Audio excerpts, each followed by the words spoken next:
I see a lot of people, either they don't believe in themselves, or they don't believe they can be great, so they don't try, or, they think they got all the time in the world, and they think shit's just gonna work out. And like, dude, I know for a fact that's not the case, and it's very frustrating, dude. It's like, dude, imagine if you saw someone that you care about, and you saw them standing in the road, and an 18-wheeler was coming, and no matter how fucking much you yelled at them, no matter how much you screamed, they couldn't hear you. That's what it's like for me with other people. That's why I get so fucking frustrated. That's why the internet sees me and they're like, what's going on with this guy? Why is he so angry? I'm angry because you guys don't understand what you're actually capable of, and you're the guy standing in the road, and I'm the guy screaming at you, and you're not hearing what I'm saying. And then they'll say, well, everybody wants different things. Yeah, everybody does want different things now when you're young and you don't have to worry about real shit. But I'm going to tell you, when you're older, you're going to fucking feel differently. Imagine that you're in a movie, and imagine the movie begins now, and you're the hero of the movie. Yeah. What would that guy do? Yeah. What would that guy do right now? Yeah. Because you are. I, not you. You've got the brains. You can make decisions. You can study the plan. You can change your life. You can grow immensely in the next few years. You can make your dreams come true. You can build a financial wall around your family nothing can get through. You can become healthy. You can become powerful. Why not you? This is a journal from high school where I wrote about how bad I wanted to change myself, to fit in with other people, to become more likable. And I would constantly improve myself, grow myself as a person so I can be that person that everybody likes. I would get left on red and I would genuinely question what was wrong with me. I would question what was it with me that made people not want to talk to me, or made people think that I was annoying, or just wanted to be absent from my life. And it got so bad to a point where I really wanted to change myself. I wanted to turn myself into a likable person. I wanted to turn myself into a completely different person. I started lying about everything. I wanted people to like me. I wanted to be accepted in some society of life, some social society. And I lost myself. I never had myself. I never found myself. I had no self-esteem. I don't feel like I'm missing. I don't have what you all have. But you'll never in my life hear me tell you I'm missing something. Everybody is. They're missing this feeling. Most people are missing something because they don't know who they are. They never examine themselves. They've never done this experiment on themselves. The lab rat, we're all lab rats, but you're also the scientist. You create your own self. Most people are missing something because there's so much trapped in there. I don't even want to say potential. I think that's a word used out too much too. There's so much in you that God, or wherever the hell you believe in, or if you're an atheist, in you, that you have not unlocked. That you walk around with this gorgeous wife or great husband and all this money, you're like, God, I feel like I'm missing something. Yeah, because it's about 75% of you is still in there. Won't necessarily succeed at everything the first time you try. That's okay. Some of the most successful people in the world are the ones who've had the most failures. J.K. Rowling, who wrote Harry Potter. Her first Harry Potter book was rejected 12 times before it was finally published.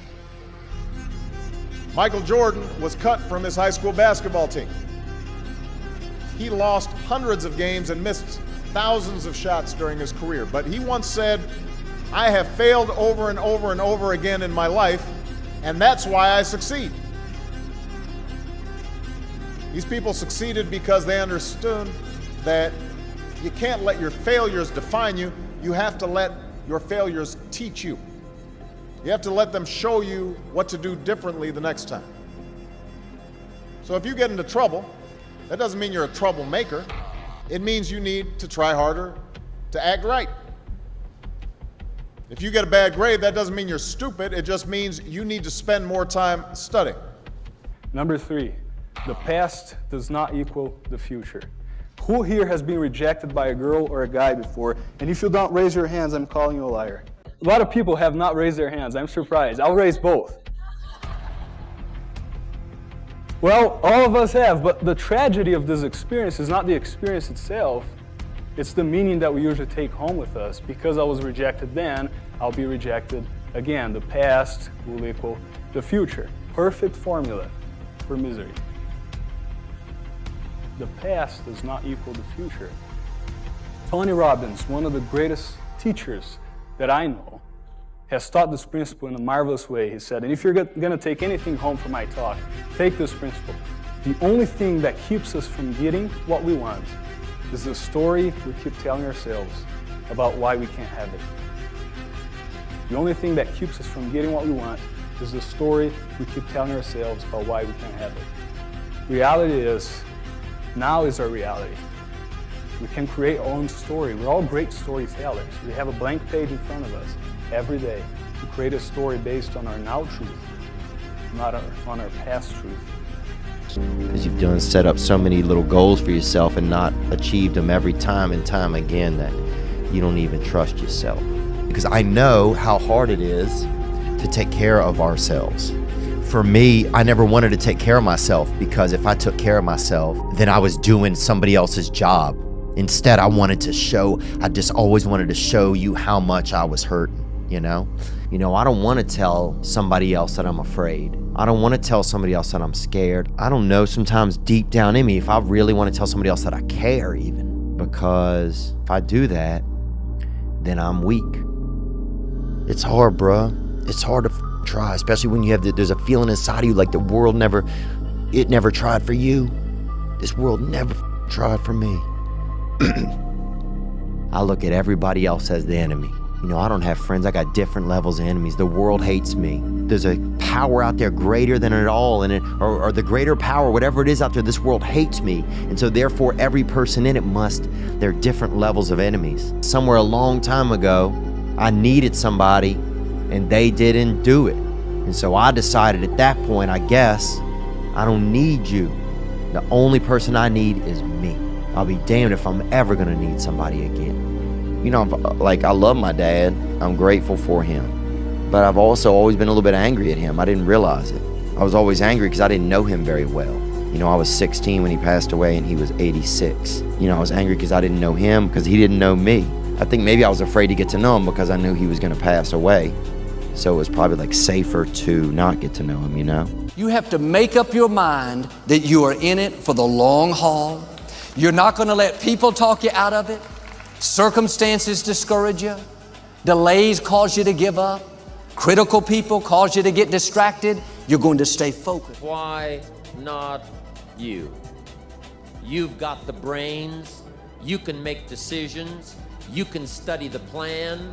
You can change your life. You can grow immensely in the next few years. You can make your dreams come true. You can build a financial wall around your family nothing can get through. You can become healthy. You can become powerful. Why not you? While you may not look like me, how my daily life looks, it don't look fun. Don't look fun. Bro, what are you doing with your life, bro? What do you, I thought you said you want to be I thought you said you want to be the best. But you don't act like you don't move like it. You wake up late. You sleep late. You don't study. You don't work out. You don't want this. You still clubbing. You still partying. You still popping bottles with models. You doing the most already. And you ain't even on. You trying to convince everybody around you that you on, but you not on. As soon as you get any kind of money, you buying a bunch of that you really can't afford. What you got the latest iPhone for? Scrolling mindlessly like robots, Zombies. watching things happen, and they're not doing anything, and you've lost hours of your time. You've absorbed nothing. You've got no information. There's no net benefit to what you've done, and it's everywhere.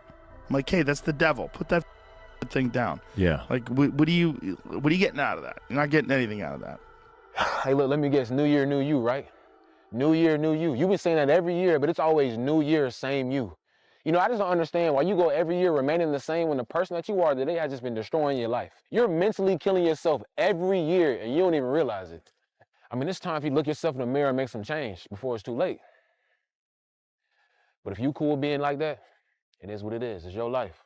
I had two options: to either be that 300-pound guy who sprayed for cockroaches and made $1,000 a month, and at 24 years old, knowing when I'm 50 years old, I can reflect on this and think about what guy I never became, or I can totally just sack it up and fail and fail and fail until I succeed.